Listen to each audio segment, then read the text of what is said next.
అందరికి దండాలు. DRK properties సమర్పించు ఏకదమ్ ముచ్చట్లు. ఇక రాజకొచ్చింది ముచ్చట మును పెట్టి చెప్తది.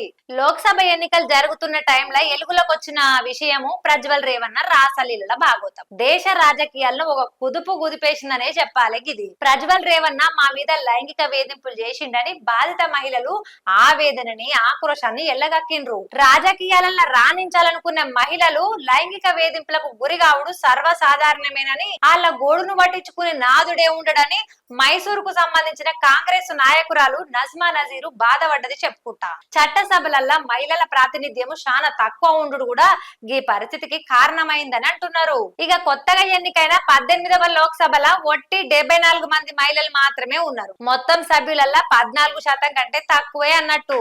2019లో జరిగిన ఎన్నికలల్లా 78 మంది మహిళలు విజయం సాధించిండ్రు. అంటే ఇప్పుడు దిగువ సభల మహిళా ప్రాతినిధ్యము మున్పటి కంటే కూడా ఇంకింత తగ్గిందన్నట్టు. హసన్ ల పలువురు మహిళలు ప్రజ్వల్ చేతుల లైంగిక వేధింపులకు గురయ్యిండ్రు. అంటే హెచ్డి దేవేగౌడ కుటుంబానికి ఉన్న పలుకుబడి వల్లనే అంటున్నారు. ఈ కుటుంబము కర్ణాటకల గట్టి పట్టున్న శక్తివంతమైన ఒక్కలిగ సమాజానికి చెందింది. అయితే హసన్ నియోజకవర్గం నుంచి దేవేగౌడ 3 సార్లు లోక్సభకు ఎన్నికయ్యారు. ఇక ఆయన కొడుకు హెచ్డి కుమారస్వామి రాష్ట్రానికి 2 సార్లు ముఖ్యమంత్రిగా పనిచేసిండు. దేవేగౌడ ఇంకో కొడుకు రేవన్న 6 సార్లు శాసనసభకు ఎన్నికయ్యిండ్రు. ఈ రేవన్న కొడుకే ప్రజ్వల్ అన్నట్టు. ఈయన 2019లో రాజకీయాలకు దునికి హసన్ లోక్సభ స్థానం నుంచి గెలిచిండు. దేవేగౌడను అక్కడోళ్ళు చాలా గౌరవిస్తారు. అయితే ఆయన కొడుకులు మనవల్ల పైన అక్కడోళ్లకు ఒక్కొక్కరికి ఒక్కొక్క తీరాభిప్రాయాలు ఉన్నాయి. కొడుకుల కారణంగా దేవేగౌడ సైతం అప్రదిష్టతను మూట కట్టుకోవాల్సి వచ్చింది. ముఖ్యంగా రేవన్న చాలా దుందుడుకు ప్రవర్తన ఉన్న నాయకుడు అని అంటారు. ఇక హసన్ జిల్లాని అక్కడోళ్ళు రిపబ్లిక్ ఆఫ్ రేవన్న అని పిలుస్తారట. ఎందుకు అంటే ఆయన అనుమతి లేకుండా ఏం జరగదని నజ్మా నజీర్ చెప్తున్నారు. ఆమె గతంలో జనతాదళ్ మహిళా విభాగం అధ్యక్షురాలిగా పనిచేసిండ్రు. 2 నెలల కిందనే కాంగ్రెస్ లో చేరిండ్రు. రేవన్న కుటుంబంలో ఎవరు ఎన్ని తప్పులు చేసినా నోరు మెదిపే ధైర్యం ప్రజలకు లేదు. ఇక గిదే ప్రజ్వల్ రేవన్నని కామందుడిగా మార్చిందన్నట్టు. ఇంకా రేవన్నకు కులాభిమానం ఎక్కువ. ఈ రోజుకు కూడా దళితులతో మాట్లాడిన తర్వాత ఆయన స్నానం చేస్తారంటే గిసొంటోళ్ళు సమాజంలో ఉన్నారా అని అడుగుతున్నారు.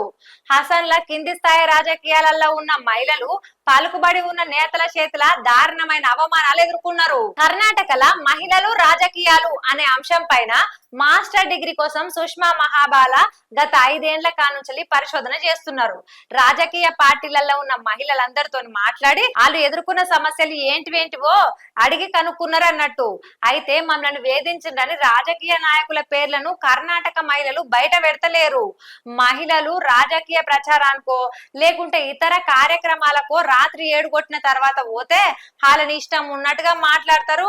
ఒక గౌరవం ఉండదు, ఒక పాడు ఉండదు అని చెప్తున్నారు. ఇక పని ప్రదేశంలో మహిళలను లైంగికంగా వేధించుడు చట్ట ప్రకారంగా నేరం. పని ప్రదేశం అనే మాటకు చట్టము విస్తృతమైన నిర్వచనం ఇచ్చింది. అయితే రాజకీయ పార్టీలు దీని పరిధిలకు రావు. దీన్ని సవాల్ చేస్తూ 2018లో కోజికోడ్కు చెందిన న్యాయవాది సంధ్యారాజు కేరళ హైకోర్టులో పిటిషన్ దాఖలు చేసిండ్రు. పిటిషనర్ కు అనుకూలంగా 2022లో కోర్టు తీర్పిచ్చినప్పటికీ అది పాక్షికంగానే ఉంది. రాజకీయ పార్టీల సభ్యుల మధ్య యజమాని ఉద్యోగి సంబంధాలు ఉండేవి కాబట్టి అది పని ప్రదేశం పరిధిలకు రాదని కోర్టు అభిప్రాయపడ్డది. ఇక రాజకీయాలల్లో లైంగిక వేధింపులు మితిమీరిపోతున్నాయని కాంగ్రెస్ పార్టీకి చెందిన కవితారెడ్డి ఆవేదన వ్యక్తం చేసిండ్రు. ఇక పలుకుబడి ఉన్న పురుషులతో కలిసి మహిళలు పని చేయవలసి ఉంటదని, ఇక ఈ క్రమంలోనే వాళ్ళు లైంగిక వేధింపులకు గురవుతున్నారని ఆమె చెప్పుకొచ్చిండ్రు. పురుషులు మహిళలను గౌరవించరు. ప్రజ్వల్ రేవన్న లాంటి అసంటోళ్ళు మస్తు మంది కనపడుతుంటారు అని చెప్పుకొచ్చిండ్రు. రాజకీయ కుటుంబాల నుంచి వచ్చిన మహిళలకు కొంత రక్షణ ఉంటుందని మహాబాల అంటున్నారు. ఇంకా పెళ్లి కాని పిల్లలకు భర్త చచ్చిపోయిన వాళ్ళకైతే ఇంకా చాలా వేధింపులు ఉంటాయని చెప్పుకొచ్చిండ్రు. రాజకీయాలల్లా దేవేగౌడ కుటుంబానికి మతతత్వము కులాభిమానం ఎక్కువ ఉన్నాయని సిపిఐఎం జిల్లా కార్యదర్శి ధర్మేష్ చెప్పుకొస్తున్నారు. అయితే ఎన్ని ప్రతికూలతలు ఉన్నప్పటికీ ఒక్కలిగుల బలం కారణంగా దేవేగౌడ కుటుంబము దశాబ్దాల తరబడి అధికారాన్ని అనుభవిస్తుంది. అలా చాలా ఎత్తున ఆస్తులు భూములు ఉన్నాయి. ఇక బలం కల్లోళ్ళని అక్కడోళ్ళు ఆ కుటుంబానికి భయపడుతుంటారట. ప్రభుత్వంలో కింది స్థాయిలో పనిచేస్తున్న మహిళల పరిస్థితి మరింత దారుణంగా ఉంటుందని అంటున్నారు. ప్రజ్వల్ రేవన్న జిల్లా పరిషత్తు తాలూకా గ్రామ పంచాయతీ స్థాయిలలో పనిచేసే దిగువ శ్రేణి మహిళా ఉద్యోగులనే లక్ష్యంగా చేసుకొని లైంగిక వేధింపులకు పాల్పడుతుండ్రని చెప్పబట్టిరి. ఉద్యోగాలు బదిలీలు వాళ్ళ భర్తల కోసం పనుల కోసం ఆయనని కలిసే మహిళలను ప్రజ్వల్ రేవన్న గిట్లనే వేధిస్తుండని చెప్తున్నారు. మరి ఇది ముచ్చట, మరి మీరేమనుకుంటున్నారు? కామెంట్ రాయండి. ఇది ఎరటి ముచ్చట. రేపు ఇంకో ముచ్చటతో మళ్ళా కలుస్తా. అదివరదాకా చూస్తూనే ఉండుర్రి T10.